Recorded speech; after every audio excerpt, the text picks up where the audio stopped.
We'll start the meeting in just a moment. Thank you for your patience.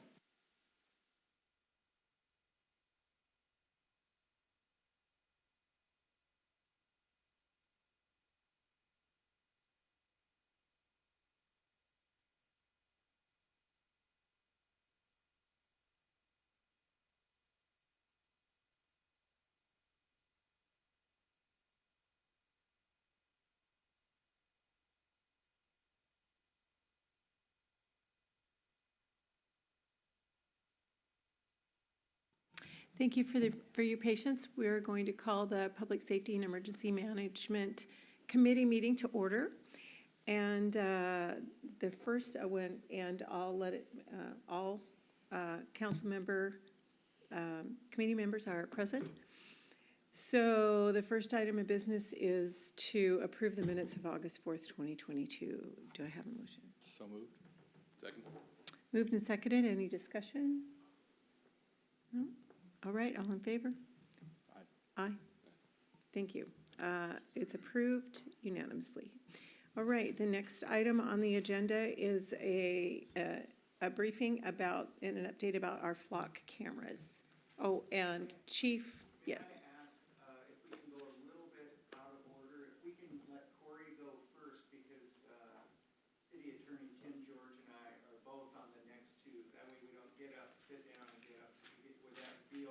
Right, and you know, I forgot to. Is there any introductory briefing or anything that you want to do before the meeting?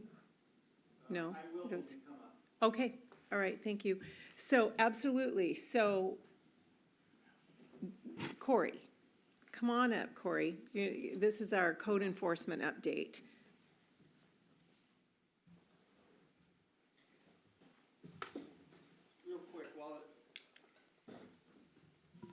Real quick, while the PowerPoint is coming up, I just want to say, if I can, real briefly to introduce this. Corey is going to give a presentation. I've seen it. It's an excellent presentation. But I just want to start out this part in letting you know that everybody loves Corey. Everybody knows Corey and knows that he does a good job with code enforcement. And I just want to say, from the police chief's perspective, I love Corey and the work that he does. He's one of our absolute best employees in a lot of areas. And he's going to talk even about our Pacific Highway South violence prevention project. And I'll tell you, Corey does as much work up there as most anybody, and he does it without a weapon. He's not armed, but he just goes up there because he cares and he does a good job. He does an incredibly good job for our community, and you'll see it in this presentation, but I wanted to give the introduction and say thank you for the work you do, Corey. Thanks, Chief. He hates it whenever I say anything nice. Thanks, Chief. Appreciate it. Thank you, Corey Batterman. I think most everybody knows me. Wanted to give you an update. Yearly we come and kind of tell you what code enforcement's been doing. And so I wanted to start that. This is kind of just some annual stats, like to show kind of related to the past couple years. 2020 obviously is that that goofy year, so it's always an asterisk. So as far as tickets issued, the court was closed for a majority of it. So we had to kind of make up for that in 2021. And so our focus in 2020 and 2021 was a lot of blight structures. We had a list of 47 of them that we worked through, and we had a lot of folks that weren't cooperating. So that resulted in quite a bit of tickets. And so got a lot of compliance and resolved a lot of stuff in the end. This year we're not quite as high, but that's why 2021 is so high, is because we were making up for 2020 and we were rocking a lot of those. 2022 we've kind of changed our focus a little bit, and on the next slide we'll talk about that.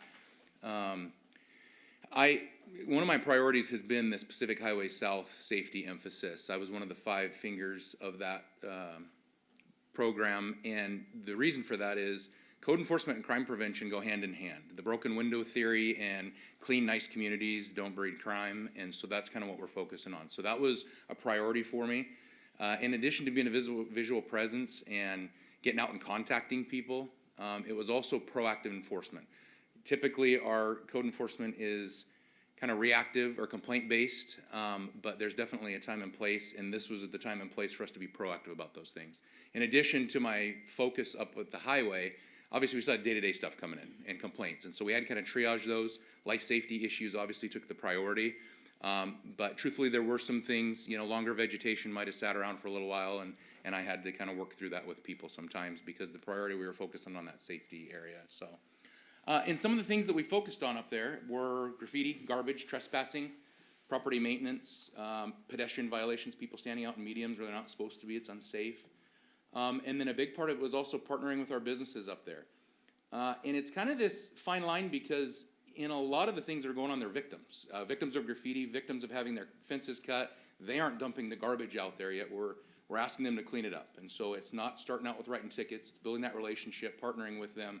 How are we going to resolve this? Providing crime prevention techniques, but also being there to help them with these people that are victimizing them. And so it was kind of this delicate balance. I have a really good relationship with, I would say, all the businesses up there and are on a first name basis. And they have, you'll see in our presentation here that they have helped us out a lot and have supported us as well. So it's been a good relationship. So one of the first things in the very beginning, it's like, let's take a look at what's going up here. So our survey, all right, what are the issues? Well, I started realizing it was kind of dark. At the beginning of the year, we're still in that winter phase, and I found 19 of our streetlights were out, and there was 9 in Kent. So our public works folks and PSE jumped on it and got those fixed, and that helped a lot. But I felt that was important to talk about just right off the bat, that lighting and crime have a direct correlation. And so some of the other, go ahead. Did they fix Kent? Kent's lights? Kent, we referred it to Kent, but yes, Okay. Kent did take care of did those. Yeah, respond. yep. Great. Good work. So one of the other problem places that we had was this car wash and adult video store. You may be familiar with, around 228th and the highway. In 2020, they closed down for the pandemic, and so it was basically a vacant building and car wash. And it was a shelter, and so people would be there. Initially, again, had a relationship with the owner. He had gone out of state for some other work in the meantime, but would fly back to work on his property and kind of take care of it, so we would just go back and forth. But it started turning into quite a nuisance. We had garbage, people sleeping there, needles, human feces, all kinds of stuff, people sleeping on the roof and accessing it. So it got to a point where he kind of stopped responding to my requests and pictures that I was emailing him that he needed to be dealt with. And so begging, pleading, calling, not hearing back, I finally got to a point where I had to write him some tickets. I emailed him to say that I was sending him $12,000 and change in tickets, and I heard back from an attorney that they no longer were an LLC and he wasn't responsible for it. They had been in the bankruptcy process and it had been discharged already, and so there was no entity in charge of it. A bankruptcy trustee had taken over the property, which they aren't in charge of it. They're just kind of up at a higher level, so I can't hold them specifically accountable. Talked with legal, and they're legal, and it was kind of this mess to figure out. And so deemed it a nuisance, sent everybody a notice just so we were documented, and said, if you guys don't, we're going to. And so we eventually got a point of securing the whole property. We rented some temporary fencing and put it across there. And so have had pretty good luck. There's been a couple times where they've cut through the fence and I've had to repair it. But for the most part, it has pretty much eliminated that. The weeds are starting to grow up in there because nobody's been maintaining it, and we're working through them. I have been in contact with that trustee, trying to get an update. They're trying to list the property. It sounds like the title's clouded and it's kind of hard. They can't just go sell the property outright. So they're trying to figure that stuff out. But I am in contact with them, and hopefully we're going to have some movement soon on this. So some of the other issues we were having is a couple of our hotels and motels up there, specifically the Red Lion and the Legend Motel. We had a significant number of calls for service. Lots of stolen vehicles in the parking lot that we weren't totally sure how they were getting there and who was bringing them. Lots of foot traffic in and out of the hotels. Drug activity in the parking lot and inside. And the biggest thing is they had no business licenses to be in business. And the reason for that is we have an ordinance in the city of Des Moines that says our overnight lodgings, they have a whole list of things that they have to comply with. And one of them is we keep track of the calls for service to our overnight lodging facilities. And depending on the total number of calls in a year period divided by the number of rooms they rent, that gives us a number. And if the higher the number gets, the more they have to do. Crime prevention survey with us. We have to do a meeting with staff, a couple times a year. Parking passes. The pinnacle, the highest one, when you're over one call per unit, you have to have licensed armed security on guard for 12 hours a night every day. And that's obviously a huge cost to them, and they don't want to do that because that's a lot of money. So they were there, and that's why they were dragging their feet. And so, Both properties. both of them, yes. Those are the two of our 7 were over that 1-point mark, which required the armed security on the property. And so, numerous meetings in 2021 ahead of this. We sent it out in July and let them know. And then in 2022, and they still hadn't renewed their business license because they weren't in compliance. Lots of talking, lots of suggestions. I kind of identified, I mean, I don't know how to manage a hotel and motel, but my common sense was telling me they weren't doing things like a normal hotel and motel would. But I wasn't the pro, so I recommended that they get in touch with the pros, find other people in this field, and the Washington Hospitality Association is one of those groups. And so I couldn't force them to, but at my urging, they did reach out to them. They've both joined, and I've been in contact with the Washington Hospitality Association, and they've made some changes. I've seen that, and so that's helped. That said, they still weren't getting in compliance and having armed security, and they weren't meeting all the requirements yet. So we eventually got around to getting them a notice of violation about the problems at the property. They still didn't get in compliance, and so it resulted in a total of a little over $46,000 in infractions to all the owners of both hotels. And they started getting a lot closer, but they still weren't in compliance, and so Legal and I started talking with them about filing criminal charges because we're almost, done with the year, and they still are not in compliance. And that was kind of the final straw, that they both hired legitimate security companies that were on site. I confirmed that they were in compliance, and we've had a reduction in calls for service at both properties. It's been a drastic reduction, so that's working well. So happy for the results, yeah. So you're saying if they're not in compliance, the reason they didn't have legitimate business licenses is because they can't get it if they're not in compliance? Correct. There's several requirements in our hotel motel ordinance to get the endorsement to get their business license. And so they had paid and turned in an application, but they didn't have the approval from the police department because they weren't in compliance with all these things, and so we couldn't give it to them. So, thanks. but they've both been issued it now. They have business licenses, security's on site, and it's working out very well. So, Wow. in addition to that, we have several bus stops along the highway. Those were kind of a hot button topic on both sides of the highway, Kent and us. And so I gave a lot of attention to our bus stops and worked real closely with King County Metro, both the maintenance division and then King County Metro Police, obviously. But we had people that were using the bus stops for not getting on the bus, and that keeps legitimate users of the space out of there. And so in cooperation with our GPS team, obviously, we offered them services, got to know a lot of these folks really personally over the past year and knew their story, and they would not accept help. We keep offering, and so far we haven't had very many people take us up on it, but we're not going to let them just continue to take over the bus stops. And so that would be a part of mine is it's okay, listen, if you're not going to accept services today, you can't hang out in the bus stop because that's a violation of the law. And so for the most part, that worked out pretty well, and they'd move along. Graffiti, garbage, all kinds of other stuff. So in kind of a thorn in my side is shopping carts. They're all over. I love them when I'm at the store, but not when I'm at work.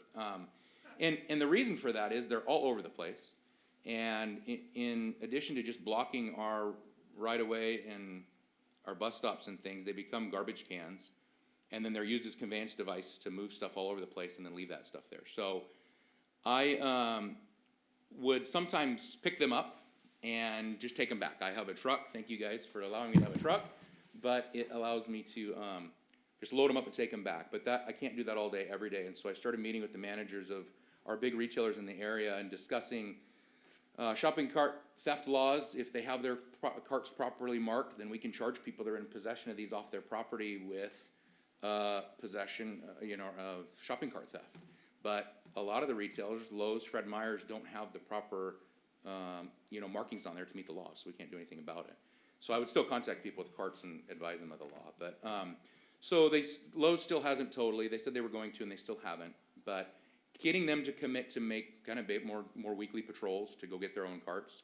And there's a lot of cities that legislate shopping carts because this is a problem in a lot of places. And so I may come to you at a future meeting with some recommendations that we take it to the next step and legislate this to where we take them and charge them to get them back if they want them, or we fine them, or there's several different models. So, but that's something that's taken up a lot of time, and the reality is there's a lot of them out there. So I wanted to talk about that's something I've been doing. Additionally, and as we're kind of taking a look, we have volunteers that come and help us out with graffiti And we actually get paint from Puget Sound Energy, and so our volunteers a lot of times will just cover up, all these transformers. About every property has a transformer like this. This is a power transformer. So between 216th and 272nd, I would say almost without fail, every single one of them was tagged with graffiti. And over COVID, we fell behind a little bit because our volunteers weren't in here working, and so they were all marked up. And a community, in my opinion, with graffiti can't be a crime-free community. And so that was a big thing. I reached out to Puget Sound Energy to see how we can approach this. They partnered with us, told them what we were doing, and so they contracted with a painting company, and they came out and they painted every single box between 216th and 272nd was my focus area in the cities of Kent and Des Moines, and got those covered up, and they look great. And so now it's a lot easier for us to take it on top of them. We've got some volunteers back helping out. I carry around cans of green spray paint, and if somebody's on it, we get on it pretty quick. And so that's just one additional thing that we did in the area. Speaking of these power boxes, they also become hangout spots. And so this one's right by the bus stop there, Kent Des Moines Road and Pack Highway in Des Moines, in front of the Herc rental. And this was a constant hangout, constant garbage. I worked with Herc, have worked with them actually for years, both on the bus stop there and this area. And this would almost be a weekly occurrence that it would look like this. This isn't from months or years of them not maintaining it. They would clean it up and it would be like this. And so it's on their property technically. The property line's about the sidewalk. And so I think initially when they put the fence up, they went around it so that Puget Sound Energy and the phone company could access their things. So it's just been this way. So we'd run people off occasionally. You can see the signs hanging on the fence behind there. But it didn't always work, and we couldn't be there all the time. So in conversations with Herc, they were willing to step up. They actually have two. This is just the one at the south end that was worse. They enclosed them both. They paid for it and enclosed them both in some real nice security fencing, and it's eliminated the problem there. So we appreciate their cooperation. So that's kind of a lot of the stuff within the Pacific Highway thing. A few other things that we've been working on. A lot of focus on right-of-way here lately, whether it's, I don't know, but it seems like a lot of what I've been doing is right-of-way stuff, so I wanted to talk about it. This is a pretty common thing. I'll drive down a road and go, oh shoot, somebody dumped something. I'll start snapping pictures, and as I get up, you see the third one on the bottom left. In the background, I'm like, wait, is that a camper? So I come around the corner, and now here's somebody that's parked an RV on right-of-way. So then I contact them, get a hold of our GPS team, outreach to the folks. This was a family, a mother and a couple adult daughters, that were told that as long as it's gravel, they can park there. And I educated them that that's not the case, especially in the city of Des Moines. And so they were able to find another place to go. They didn't need our services, and they relocated that pretty quick. So, but that was something that we deal with a lot in the city of Des Moines is folks will roll in motorhomes. And our code doesn't allow for people even to park long-term and RV out there, but there's a lot of times other issues, like graffiti, that's a violation of code. Junk vehicles, these both meet the definition of a junk vehicle under our code. And so it's not the mere just somebody's in an RV on right-of-way, which technically probably would still be a violation of code. There's a lot of other issues, and so we dealt with that. One thing I was going to say as we move on here, I show you a lot of bad. This is all stuff I've taken care of. I don't have the before pictures because I'm on to the next thing. I'm sorry, the after pictures.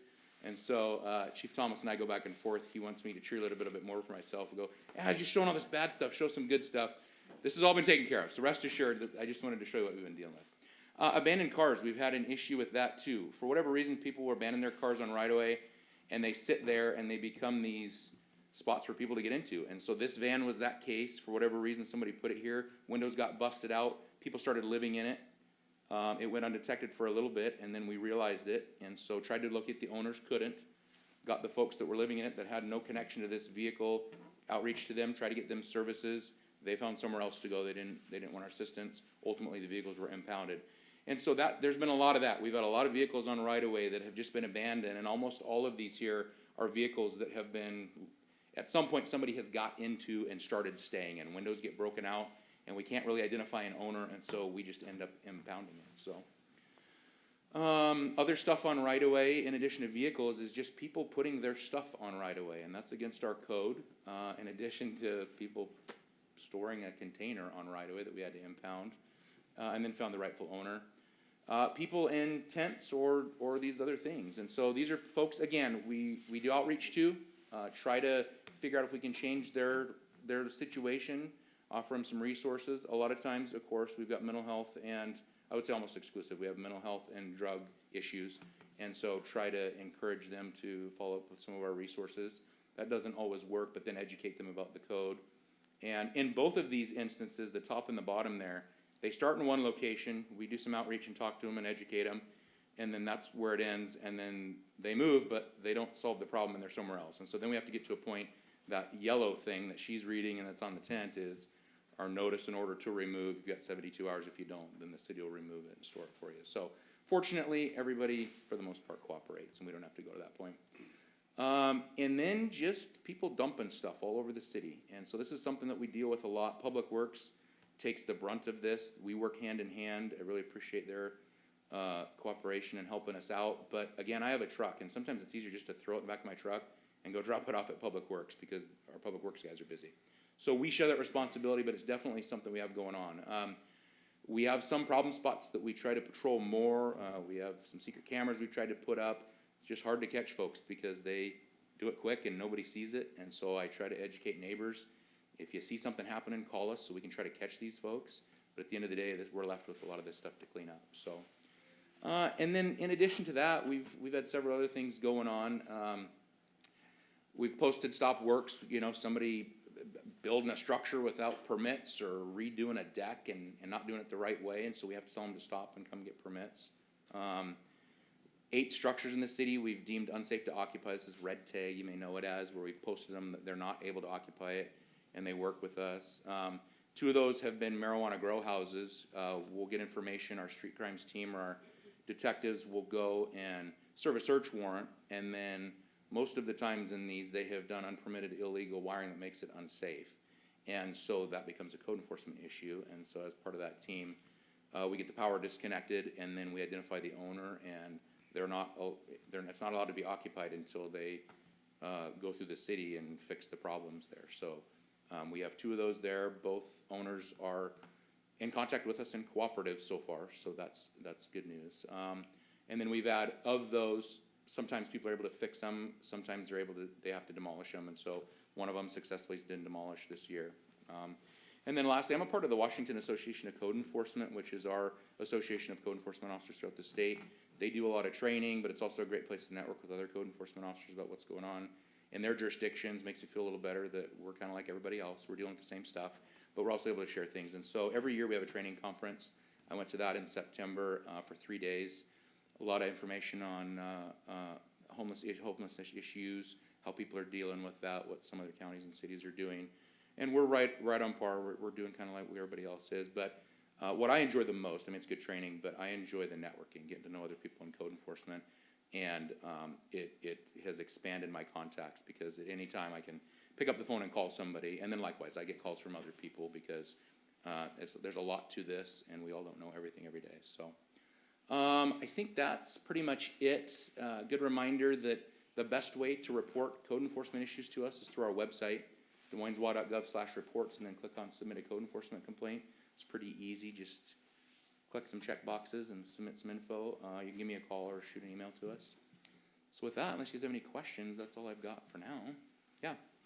Yeah, Corey, when you impound a car, what's the process before that car is disposed of completely? It's the tow companies follow through with that. So off the top of my head, truthfully, I don't know what their time limit is, but under the law, the tow company takes possession of it, and then they follow through what the law says about a certain amount of time getting a hold of somebody. If they don't, after a certain amount of time, come claim it, it gets sold at auction, I think, most of the time. So.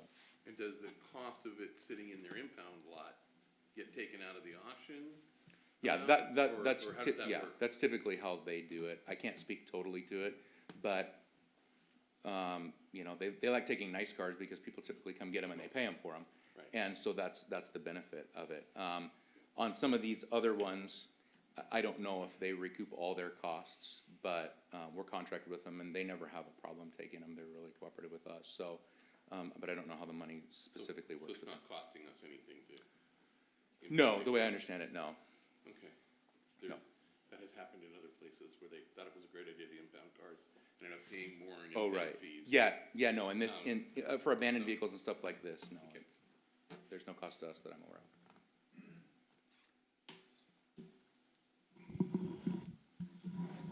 Thank you, Corey. That was a great report, and the chief is right. You should toot your horn a little bit. You know, we get, the police officers get a lot of attention for the work they do on the Pacific Highway area and that, but, you know, this is equally as important because you're right, you know, the visual part of that, you know, you know, just looking run down, you know, just brings more. And so thank you so much for doing that. And it's a great job. I had a question. Oh, sorry. So, yeah, hats off. Good job. Very impressive. So I wanted to ask in regard to the utility boxes, do the wraps make a difference? So, so yes, you may have seen, we've wrapped 5 so far in the city. We're working on the next 5 locations already. Absolutely, from a crime prevention or CPTED perspective, yes, because it draws eyes to those. Usually they're just silver boxes or green boxes nobody pays attention to. And so once you put art on it, people look at it, which means less likely for somebody to stand there and scribble paint on it because everybody's looking at it. They also feel like it's not just, it kind of shows ownership of it. So it's not just some blank, you know, nobody cares about this, so I'll scribble or paint on it. It's a work of art, and so they're less likely. It doesn't mean it can't happen, but definitely less likely. On the power boxes, so the ones that we've done so far, the 10 that we're going to do, the 5 we've done, and the 5 more we're working on, those are all city-owned signal boxes. Puget Sound Energy owns these, and Puget Sound Energy we've talked to, they have a program for it. We have to pay for it, and that's a lot of boxes. And so they have changed their program a little bit, but they initially had one vendor you had to go to put it on because they were the pros working with power and installing it on this certain thing. And they were the best, and they were super expensive. And so they've added, I think, a couple other vendors now, as I understand it. So that might come down the road. We've identified a couple, and Ashley and I have talked about that. Ashley Young, who's kind of coordinating this with the Arts Commission, have talked about those locations. And so there may be a time that we move forward with doing some of these other non-city owned ones. But for now, the quick, consistent cleanup is the best way to combat graffiti. And so whether it's on a fence, whether it's on a power box, and so that's why it's valuable to have our volunteers out spraying it up. That's why I carry one around. We used to have a mailman that would carry around, he's retired now, but he would carry around spray paint, and if he'd see it, he'd clean it up. And so for our community to know, quick, consistent cleanup, the quicker we can get it up and make it look like it never happened again, less likely. They want to tag and see it, and come back and see it and add to it, and they want other people to see it. And if you take the fun away. So the quicker we can get it up, cleaned up, the best. So. Thank you. One other question, you talked a little bit about people, you know, working to get people services, and that's a challenge sometimes. And there are, you know, different regional tables where that subject does come up. There's a lot of discussion when we're talking about homelessness and housing and services. And there's a pretty prevalent disbelief in the fact that some people might not want services. And so but your experience, what you're saying is our experience here is that's pretty common, is what you're saying? Yeah. Pretty common. On a daily basis, yes. Well, that's just nice to know. Yeah, most of the time, the folks that I'm encountering in the city of Des Moines, that's the case. They do not want services. Yeah, if they could choose tomorrow to not be addicted to drugs and live not outside, they probably would. The problem is they're plagued by mental health and severe addiction, and I think it's just too hard for them in the in-depth conversations I've had. We've taken people to appointments. We offer to drive them to detox, you know, drive them to a program. We have the day centers down in Federal Way in Kent that offer day services, and that's also kind of Catholic Community Services operates them, and it's kind of a portal to start talking about housing. So we direct a lot of people down there. We have driven people down there to start those services and have those conversations. But we see them back on the street the next day. And so, and they don't, it takes some follow through. I mean, there has to be some self-initiation a little bit. And that's kind of hard because it's, you know, they can't get themselves to that point. And so in some ways it feels like they get sick of hearing from us about the services available and ways that they may go about it. But that doesn't stop us. We continue to have that conversation because and I'm speaking a little bit on the behalf of the GPS team, I think, because I work pretty closely with them. But today might be the day, but tomorrow will. And I've had a lot of conversations here lately. It's getting cold and wet, and that's sparked a lot of new conversations with folks that maybe it's time to make a change. And so we'll see as we go into the winter here if we can get some of our regular folks that are out here struggling to maybe take it to that next step, and we can help them a little bit more, so. Thank you. I'm so glad that we're just keeping on that, you Yep. know, keeping working it. So thank you, Corey. Anything else? All right, Okay, thanks. thanks. Okay, well, let's see. So the next item up would be the cameras. All right, come on up.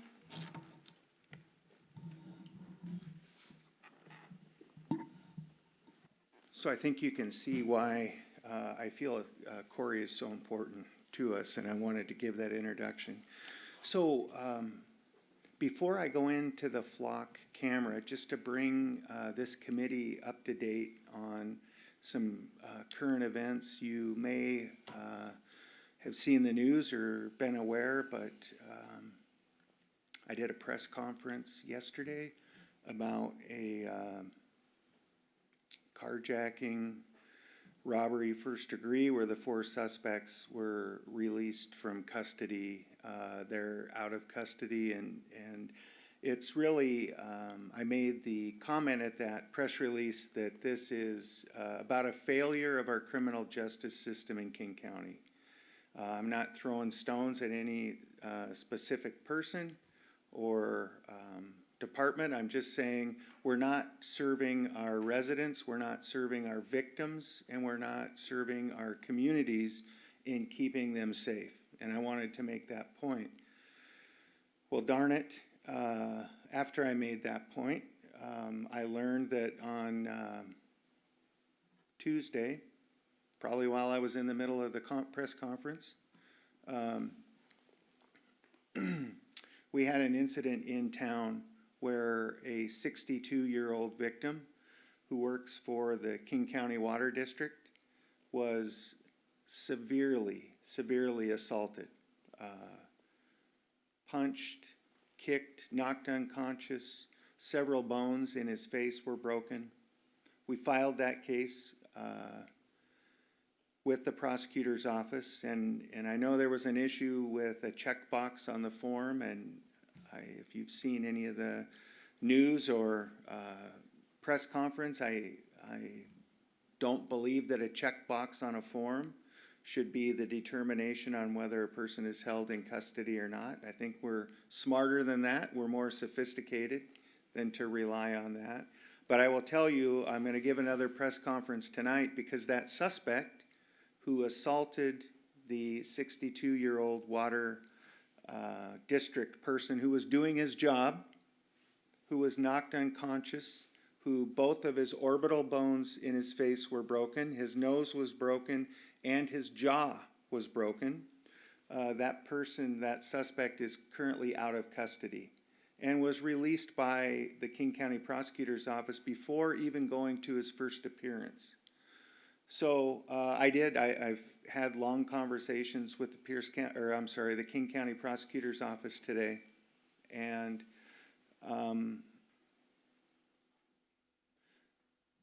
there are a couple of spots on the form where one talks about probable cause and then one talks about objection to release. So under the probable cause portion, we talked about the victim was knocked unconscious because the officer completed that form right at the scene or right shortly after as they arrested the suspect. And I should note, as we arrested the suspect, it turned into a large fight between the suspect and the officers where the suspect was resisting arrest, and one of our officers was injured, not seriously, but sustained some minor injuries as a result of that. Anyway, on the other part of the form where we marked, yes, we object to release, we talked further about the medics that responded, fire personnel, believed that he was knocked unconscious again and that he had broken bones. So when the prosecutor's office got that case, the first part is sworn under penalty of perjury under the probable cause. The part under objection to release is not a sworn statement by the officer. So there is some question on whether all of that information, because the broken bone part wasn't up under the section of the probable cause, although the loss of consciousness was, which is an element of assault in the second degree. Regardless, before even going to the first appearance, he was released. And we're going to release a video that actually shows the incident take place, and it will make your stomach turn. It is so, so egregious. The victim is incredibly upset. Interestingly enough, we had no idea the suspect was even released until the suspect's sister called the police department and said, "What is going on? My brother has mental health issues. It's not safe for him to be out, and I just got a call saying, come pick me up at the train station. I'm out of custody." So she was upset, calling the police department, indicating that our community's not safe with this suspect out in custody. So we're working with the King County Prosecutor's Office. They are rush filing that case, and we hope to have this suspect back into custody right away. So I'm not trying to cast stones. I'm just trying to highlight we have a problem with our criminal justice system in King County, and it's impacting the safety of our community. It's impacting our citizens' ability to be safe. And darn it, I'm not just going to sit back and keep quiet. And I've been asked twice today, "Geez, Chief, is this political?" No, it's not political. I didn't just make this up yesterday and show a video. I didn't have this information. This information is coming forward, and I'm bringing it up. So it's not political. I'm not trying to throw stones. I'm trying to shed light on a problem that needs to be fixed. And we've talked about this for a long time, and it hasn't been fixed. So enough. Sorry. I feel pretty passionate about this. I feel pretty strongly. Keeping this community safe is my responsibility, and darn it, I'm going to do everything I can to uphold that oath of office that I took and that responsibility that I have. So. Thank you, Chief. Yeah, you're welcome. Flock cameras. If I can start, and then Tim has come up, because Tim is the brains of the operation here on many accounts, but I think it's important to note, one of the things throughout the country is with the flock cameras, this is very much a big part of our Pacific Highway South Safety Initiative. So we know that there are several thousand of these programs throughout the country. We want to make sure, this is our one last crack to make sure that our community and people are aware of what this is about. So I think this is the second or possibly the third time we've talked about this at the Public Safety Emergency Management meeting. It's been talked about at the City Council meeting. It's been talked about on the Police Advisory Committee. It's been talked about at least twice there. It's been presented and talked about in the police community updates that we put out on Facebook. And I think this is going to be an item on the consent calendar at the next city council meeting. And I just wanted to kind of create a record. Hey, yes, we're paying attention. We've got the word out. We've done what we believe is the best we can at talking about this program. So I just wanted to have an opportunity to present that. There was a question, I believe, after Assistant Chief Richards presented at the City Council meeting, and the question had to do around what does the ACLU think about this, or what's our thought with the ACLU. And first of all, just because I'm in this mode of being very transparent and honest, the ACLU doesn't support anything that has to do with police and cameras, and to be honest. However, they were nice enough to identify 7 concerns that they had, that the ACLU has with flock cameras in areas that they brought up. And I'll hit on just a few really quick to not take a bunch of time, but this is how the program, the flock program, and the way we're going to run it, and it's going to work, and we're going to be in compliance with all 7 of the ACLU concerns that they brought up. We've addressed all 7. So the first is a short data retention. By default, the data in this program deletes every 30 days. It's the kind of the quickest delete part program that's out there. No hot list unless they've been independently verified by national or state police programs. Basically the same stuff that we use on our police radios. National Crime Information Center. It's got to meet certain criteria.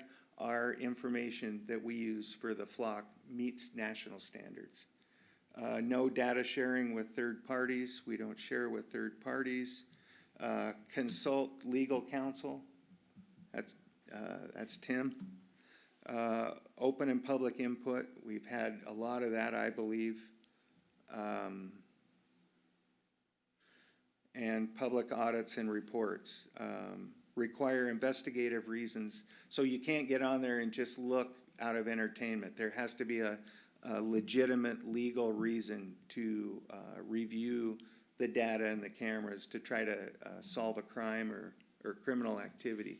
So before I turn this over to Tim, I can't share this publicly because it's a confidential law enforcement police bulletin, but I brought it because I want you to show you that it exists. This is out of the Yakima Police Department. Shows the back of a car with a license plate. And then it has a picture of 2 suspects not associated with any of the flock camera, but it's information that they've developed. In Yakima, 2 men took a young lady to a hotel and they killed her. And as part of that homicide, they left in a vehicle. So the officers on a flock camera, all you see is a car with a license plate. But based upon that information, they were able to build a case, identify 2 suspects, and police are still actively looking for those 2 suspects who are believed to be responsible for that homicide. Now, hopefully we don't have that issue here. However, we do have violence specifically along Pacific Highway. We have, and I think this is smart policing for us to do what we can to try to hold people accountable. If we can't prevent it first, this is just another piece of having accountability. So, Tim. Yeah, I don't have much to add. I'll just tell you that another thing is there's no facial recognition. So these are similar, almost identical technology to our red light cameras in our school zones. It's just the license plate technology. And because of that, that complies with state law. They also don't issue infractions. And yeah, we have the contracts ready and we'll be bringing it to the council on the 17th. After that, so there's 16 cameras that are going to be placed in strategic locations, and we'll need to work with our Public Works Department. They'll be in city right away, so we'll have to work on the wiring and getting those set up. So it'll be a bit of a lag time to get them going, but.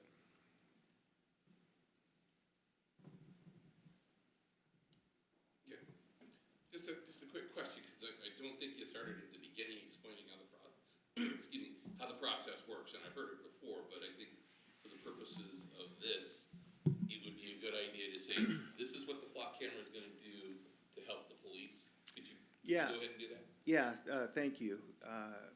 So this is an automated license plate reader. So it's got 2 parts.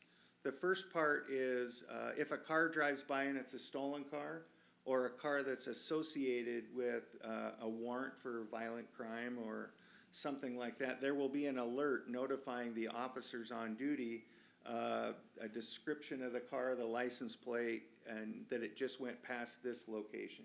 So that's one piece. And then the other piece is if we have a crime and a car goes past one of those cameras, but the crime hadn't been reported yet or we weren't aware of it, then we can go back and review the data of what cars were in the area during that time. If there was a vehicle description, you know, sometimes we'll get that white 4-door car. I don't know what kind it is, but it last went off this way.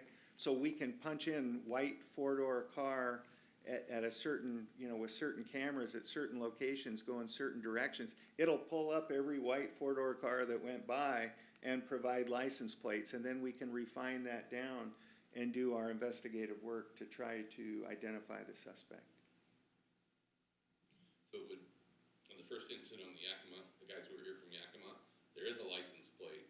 If one of the readers were to see the license plate, it would put an alert out to your officers, correct? Absolutely, yes. Yep.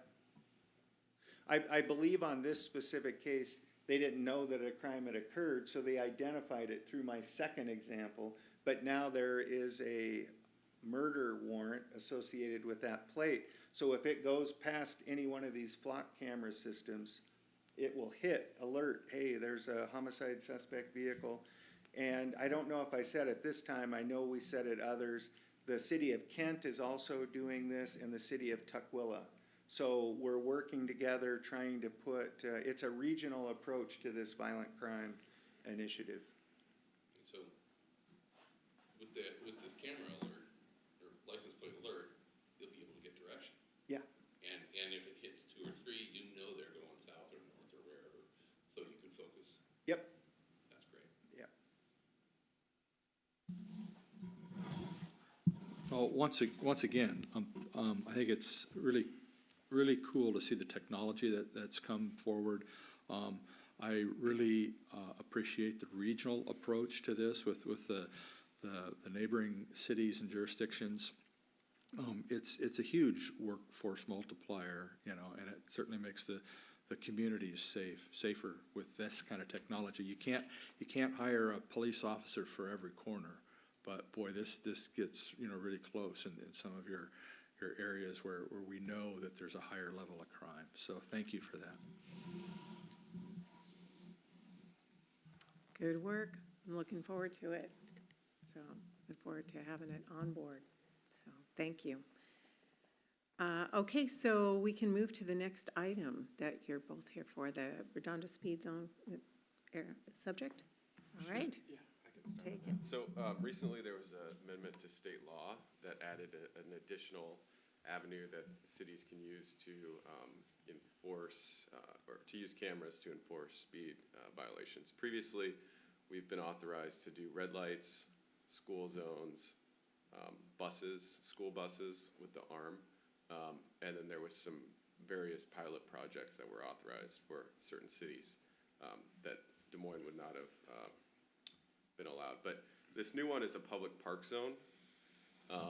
And what it allows is speed cameras to be installed within 300 feet of active areas of what's this new designation of a public park zone. So we haven't had those before. And so we've been talking about where we can use this, and Redondo was clearly a viable option of a place that we've received a number of complaints about. And so this could be a tool that we can use. And actually, Tara, can I get this up here? I put this together today just to kind of give us an idea. If you could go to the second one. Okay, so in our Parks Master Plan, we have a Redondo Park. And this is not the greatest picture, but so it's everywhere in the green, or the yellow outline with the green. So we have the parking lot, we have Wooten Park, and then we have this area on the water side where the restroom is, the boat launch, and the pier.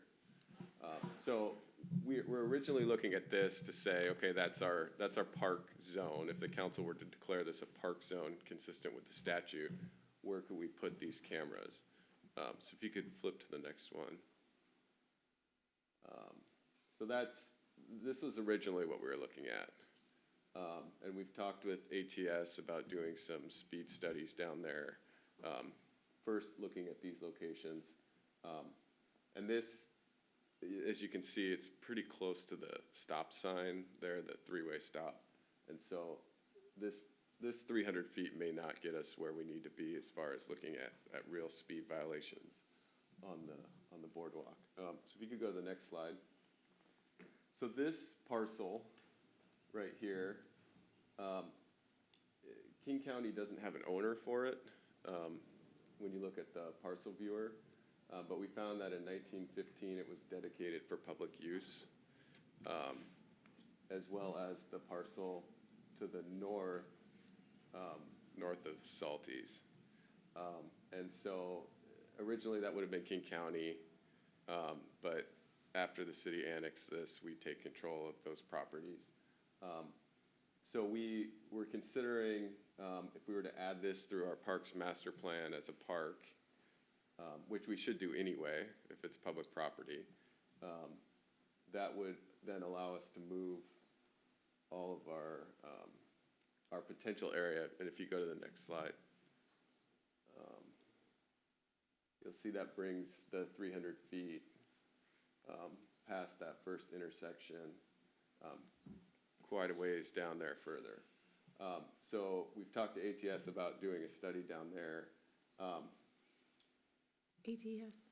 Automated Traffic Solutions. That's the company that we have the contract with for all of our red light cameras too, at school zones. So that we're working on that right now. There'd be some work as far as updating our master plan or potentially amending our code to include that parcel and the one to the north as public parks. I just had a conversation today about the possibility of declaring the entire boardwalk as a park.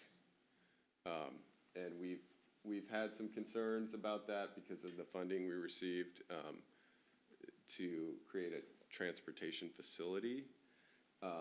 But we're thinking potentially if we could do a park overlay in that area.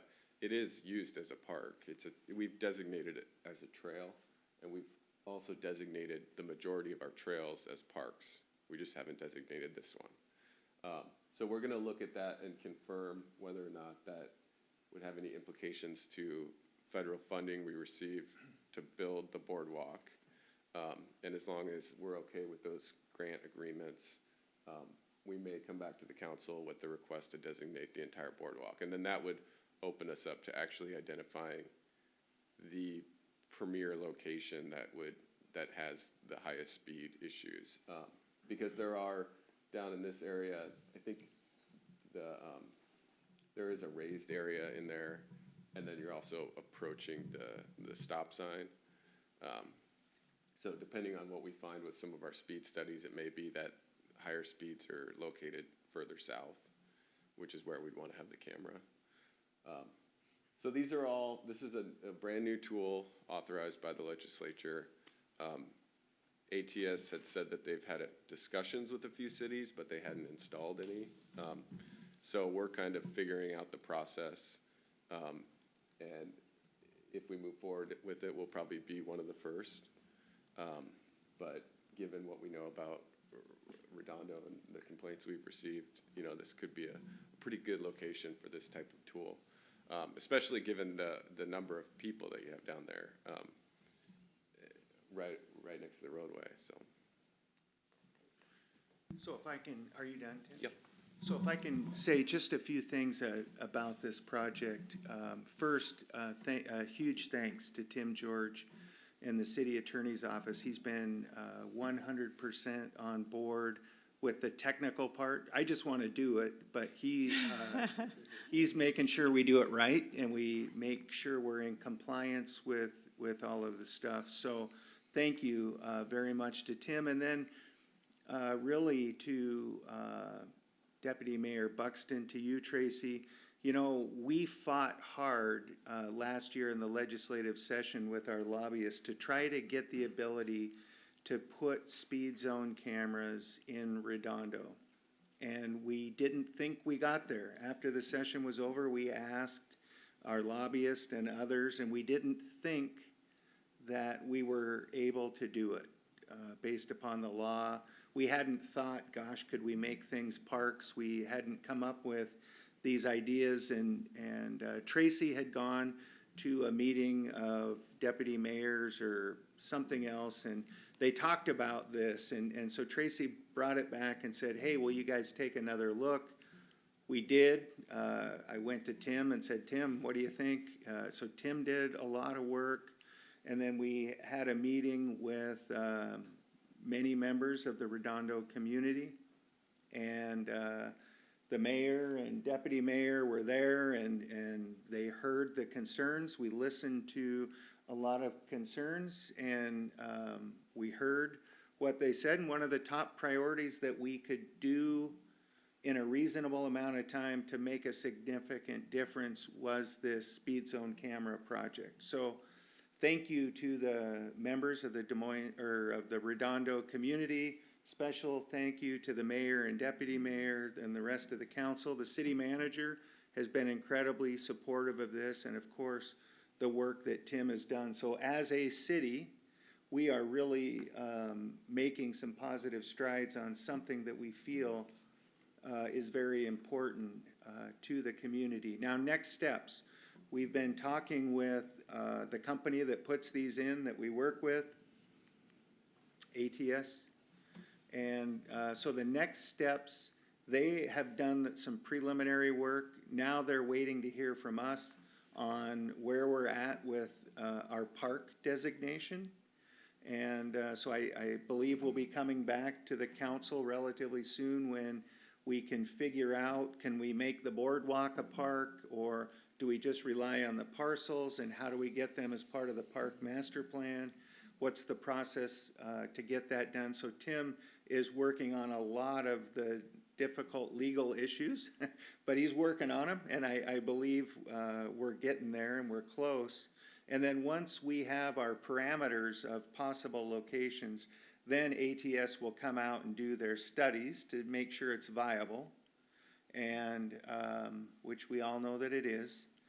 And then once they do that, we're ready to roll. So part of it is us designating parks and getting that done. And so our hope is to have this project and cameras up and running in the first quarter of 2023. Now, that's very ambitious. I don't know if we can make that. I don't know if there's enough council meetings between now and then, but we're going to try. We're going to shoot towards it, and we're going to be very aggressive coming to the council, asking for your assistance and your support in allowing us to move this forward. Now, I will say, in a meeting with the city manager yesterday, Public Works is also looking at, in addition to our cameras, putting other traffic calming approaches in effect for this area, so we can tackle this issue from many different angles. So we're working on that, but we're also working on the speed zone cameras, enforcement cameras.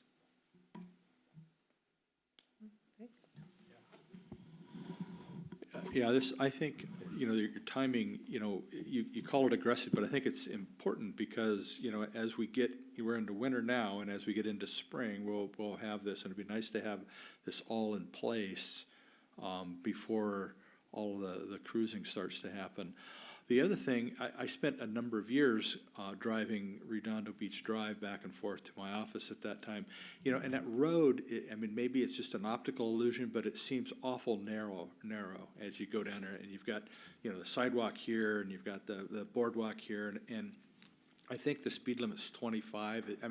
As a part of this study, would it make sense also, in addition to putting in the cameras and maybe the speed bumps or circles, would it make sense to reduce that speed, especially since we may end up designating that as a park, reduce the speed to 20 miles an hour in that stretch between when you come into the city and before you head up the hill? Something to think about. I think it's certainly something to consider and think about. Thank you. So, Chief, when you were talking about Public Works looking into alternative traffic calming options, that would be, if they did, that would be in addition to the cameras. They're not exploring that as an alternative. We're really going forward with these cameras, regardless of what Public Works signs. So if they decide on something, it's additional. Excuse me, we are going to have to extend. Okay, thank you. Do we have a motion to extend? I would recommend probably just 15 minutes. Moved for 10 minutes. Okay, Second. all right. All in favor? Like, All right, So just to clarify, we are gonna be studying the locations, and so it has to be a viable location in order to move forward. So when we bring that back, we'll be, if it's not gonna capture any infractions, we're not gonna recommend putting in cameras, I guess is what I'm saying. so how, can you explain it about that, Tim? So they do, they put a strip across the road and they measure how many people per day or per week are actually speeding through that area? That's how that works? Okay. oh, okay. Yeah, so, yeah, that, and there's been issues with prior speed studies and traffic and all that, but what we'll look at is, you know, number of violations and, you know, would it make sense to have a camera here? I mean, that's something you wanna have justification for with data. Another thing to note is, just like with our red light cameras and our school zone cameras, there will be an impact on the court because there'll be a number of tickets issued. There'll be an impact on the prosecutor's office. And since we've had those, we've had to defend thousands of sometimes, you know, creative arguments, but we've always been successful as far as, you know, being able to defend our authority to put them in. I mean, individuals have gotten their tickets dismissed, but anyone challenging the program has not been successful. And that's why it's important that we do all this kind of background work, make sure we're consistent with the statute. I don't know if you've heard about Seattle had an issue with their parking enforcement where they had to refund millions of dollars in tickets. So that's clearly what we don't want to do. So there's certainly some legwork that we need to do to make sure we're doing it right, and we will do that. Thanks for covering us from the backside there, Tim. Appreciate that. Appreciate that. Okay. Wow, that was a lot of information, and I'm very excited about this. And I think a lot of residents would be very excited about this too. So, and officers, seems like, you know, more force multiplier. So any other questions about this subject? Well, then I think that brings us, we've covered all of the issues. That brings us to the end of the meeting. And one thing I wanted to give a shout out to all the citizens that have, there are several, for those of you who can't see, there's several citizens that attended this meeting today. And, you know, thanks for coming out in the early part of your evening to sit and listen to all of this. Appreciate your support and that you're here. So thank you very much. And if we don't have anything else, meeting adjourned. Thank you.